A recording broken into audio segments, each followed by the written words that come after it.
যদি বাধ্য করেন যে আপনি কি করতে চেয়েছিলেন সমস্তটাই জনসম্মুখে এনে দেব, আপনি আর মুখ দেখাতে পারবেন না। আপনার যদি মনে করেন যে আপনাদের ভয়ে ইন্ডিয়ান সেকুলার ফ্রন্ট ভয়ে পেশাব করে ফেলবে, আপনাদের সাবধান করে দিচ্ছি, আগামী দিনে আপনাদের কার্যকলাপ যদি জনসম্মুখে এনে দেয় আপনারা বাড়ি থেকে বার হতে পারবেন না।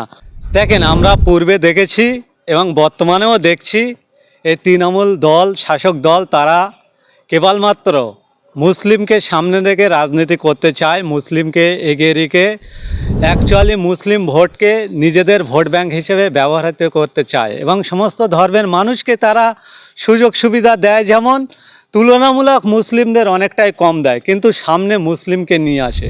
তা যদি নিয়ে আসতো আজকের শুভেন্দুর মতন একজন নেতা, তিনি কোনো মতেই বলতে পারতো না যে আজকের মাদ্রাসামুখী বিল বা এই যে অর্থ বরাদ্দ হয়েছে, এটাকে আমরা নিন্দা জানাই। এ ধরনের মন্তব্যকে আমি কেবলমাত্র বলি যে মমতা বন্দ্যোপাধ্যায় এবং তৃণমূল দল তারা আজকের এই ভোটের মুখে মাদ্রাসা অনুমোদন করার জন্য প্রতিশ্রুতি দিচ্ছেন। এর পূর্বেও ইনি প্রতিশ্রুতি দিয়ে বাংলার মসনাদটাকে দখল করেছিলেন। ইনিই বলেছিলেন 10,000 মাদ্রাসা অনুমোদন দেব। আজকের 9 করে প্রায় 13-14 বছর অতিবাহিত হয়ে গেছে। আজকের তিনি বুঝতে পারছে যে বাংলার মানুষ তার পাশে আর নেই, তাই আবারও ভোট ব্যাংককে শক্তিশালী করার জন্য এই ধরনের বাজেট পেশ করেছে বলে আমরা মনে করছি। না, আপনারা যদি মুসলমানদের মাদ্রাসা বা এই কিছু না দেয় তাতেও আপনারা বলবেন, আবার দিয়েছে তাতেও আপনারা বলছেন, এটা কেমন? একেবারেই নয়। আমি শুধু মুসলিম পার্সেন্টেন্সের জন্য রাজনীতির আঙিনায় আসতে হবে এরকম আমরা কোনোদিন মনে করিনি। জাত ধর্ম বর্ণ নির্বিশেষে সমস্ত স্তরের মানুষ যাতে ধর্মীয় সুযোগ সুবিধা পায় সেদিক থেকে লক্ষ্য রাখার জন্য একজন এ রাজ্যের মাননীয়া অভিভাবিকা হিসাবে তাঁর কর্তব্য। কেবলমাত্র একটা বাজেট পেশ হচ্ছে, একটা সম্প্রদায়কে নাম উল্লেখ করে বাজেট পেশ করা, এ কোনো মতেই মেনে নেওয়া যায় না। আমরা অবশ্যই চাই যে মুসলিম ধর্মীয় যে আবেগ, ধর্মীয় যে স্থান, সমস্ত স্থানটা সুরক্ষিত থাকে, এর দায়িত্ব আমাদের সকল ধর্মের মানুষের নেওয়া দরকার এবং সম্প্রীতির বার্তা আমি স্টেজে দাঁড়িয়ে বলবো আর অন্যদিকে দাঁড়িয়ে সম্প্রীতি ভাঙার চেষ্টা করব, এটা কোনো মতে মেনে নেওয়া যায় না। আমরা অবশ্যই চাই মসজিদ, মাদ্রাসা, কবরস্থান থেকে শুরু করে যেমন সমস্ত জায়গাটা সুরক্ষিত থাকে, অন্যদিকে আমাদের হিন্দু ভাইদের শ্মশান এবং মন্দির সমস্তটা এবং গুরুদুয়ার বা যেখানে প্রার্থনা করার জায়গা, সমস্ত ধর্মীয় স্থানকে সমানভাবে দেখার জন্য আমি অনুরোধ করব। এই শুভেন্দু অধিকারী তিনি একসময় তৃণমূলের একটি গুরুত্বপূর্ণ ভূমিকা দায়িত্ব পালন করেছেন। তখন তিনি ফুরফুরাও গিয়েছেন, বিভিন্ন ইফতারি পার্টিতে গিয়েছেন। আজকে যখন তিনি বিজেপি, ভারতীয় জনতা পার্টি গিয়েছেন, তিনি মুসলিম বিরোধী কথাবার্তা বলছেন। সেই সঙ্গে সঙ্গে যে দুর্গা পূজা হয়, সেই দুর্গা পূজা তো প্রত্যেকটা দুর্গা পূজা প্রায় লক্ষাধিক টাকা মনে দেয় রাজ্য সরকার, তখন কিন্তু উনি একটাও কথা বলেন না। কি বলুন? দেখেন, আমি একটা কথা বলি, আগে শুভেন্দু অধিকারী তৃণমূল কংগ্রেসটা করত, তৎকালীন সময় এই রাজ্যের মাননীয়া তানাকে ছেলের রূপে গ্রহণ করে নিয়েছিল। তিনি হয়তো শিশির অধিকারের বেটা, কিন্তু মমতা বন্দ্যোপাধ্যায় ওনাকে নিজের ছেলে বলে পরিচয় দিত। আজকের ওই শুভেন্দু অধিকারী তৃণমূল কংগ্রেস ছেড়ে যখন বিজেপি যোগ দিয়েছেন, তিনিও আরএসএসের এজেন্ডা নিয়ে চলছেন। আমরা জানি, আমাদের শিক্ষা জগৎ থেকে জানতে পেরেছি যে 1925 সালের 21শে মার্চ এই আরএসএস সংগঠন, যেটা হচ্ছে রাষ্ট্রীয় স্বয়ংসেবক সংঘ নামে তিনি স্থাপন করেছিল, এই রাষ্ট্রীয় স্বয়ংসেবক স্থাপনের উনি সদস্য হয়ে গেছে। আর এই সংঘের সদস্যরা কেবলমাত্র ধর্মীয় আবেগকে কাজে লাগিয়ে ভারতবর্ষের মসনদ, ভারতবর্ষের বিভিন্ন রাজ্যের মসনদ তারা দখল করতে চাইছে।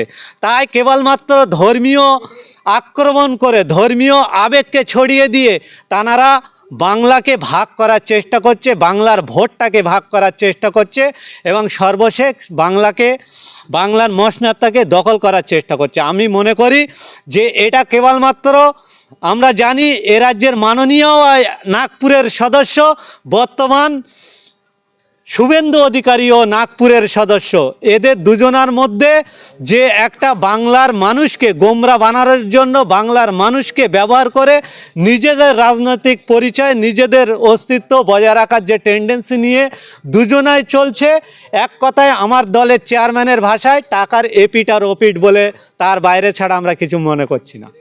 আপনাদের বিধায়ক নওশাদ সিদ্দিকী বিধানসভায় দাঁড়িয়ে বলেছেন যে আইএসএফ এর কর্মীদের ভয় দেখিয়ে নিয়ে যাচ্ছে, কিন্তু ভয় দেখিয়ে নিয়ে গেলে ঠিক আছে, তিনি যাচ্ছেন ভয়ে, কিন্তু পরবর্তীকালে দেখা যাচ্ছে যে তারা সেই দলে গিয়ে আপনাদের বিধায়কের বিরুদ্ধে এবং আইএসএফ এর বিরুদ্ধে বিস্ফোরক অভিযোগ করছেন, কি বলবেন? দেখেন, যারা সাধারণ কর্মী তারা হয়তো অনেক সমস্যার জন্য তারা আপাতত দল চেঞ্জ করে অন্য জায়গায় যেতে চাইছে, কিন্তু জানাদের কথা আপনি বলতে চাইছেন যে অনেক দল ছেড়ে অন্য দলে গিয়ে অনেক ধরনের মন্তব্য করছেন।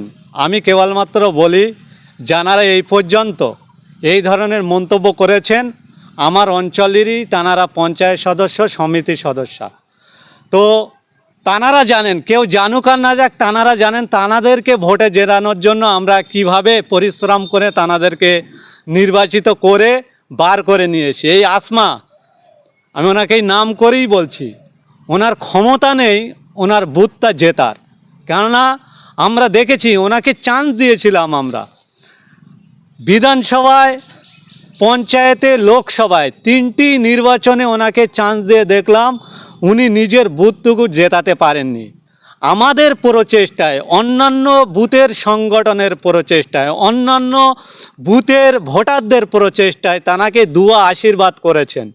আসমাকে দেখে আশীর্বাদ করেছেন মোটেই নয়, দেখেছে যে ইন্ডিয়ান সেকুলার ফান্ড মানুষের জন্য কথা বলে, ইন্ডিয়ান সেকুলার ফান্ডের নেতা হচ্ছে নওশাদ সিদ্দিকী, তানাদের আইডিওলজি সাধারণ মানুষের ভালো লেগেছিল, তাই তানাকে নির্বাচিত করেছিল। তিনি যদি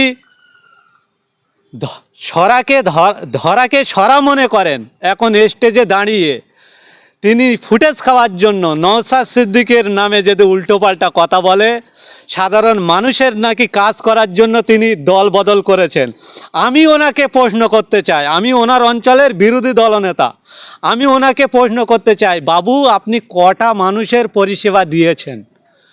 আপনার হাত ধরে আপনার সমিতি যে বুথগুলো আছে তার মধ্যে কতটা কাজ কাম করেছে আপনি একটু জনসম্মুখে এসে বলবেন।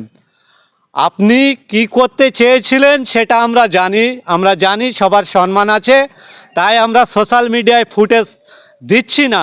যদি বাধ্য করেন যে আপনি কি করতে চেয়েছিলেন, সমস্তটাই জনসম্মুখে এনে দেব, আপনি আর মুখ দেখাতে পারবেন না। আর যারা এই ধরনের মন্তব্য করছেন, আমরা সৎ ইচ্ছায় আপনারা যাওয়ার পরে কোনো দিন একটা কথা আপনাদের বিরুদ্ধে বলেনি। আপনারা যদি মনে করেন যে আপনাদের ভয়ে ইন্ডিয়ান সেকুলার ফান্ড ভয়ে পেশাব করে ফেলবে, আপনাদের সাবধান করে দিচ্ছি, আগামী দিনে আপনাদের কার্যকলাপ যদি জনসম্মুখে এনে দেয়, আপনারা বাড়ি থেকে বার হতে পারবেন না। তাই সৌজন্যতা বজায় রেখে রাজনীতি করার জন্য আমরা অনুরোধ করব।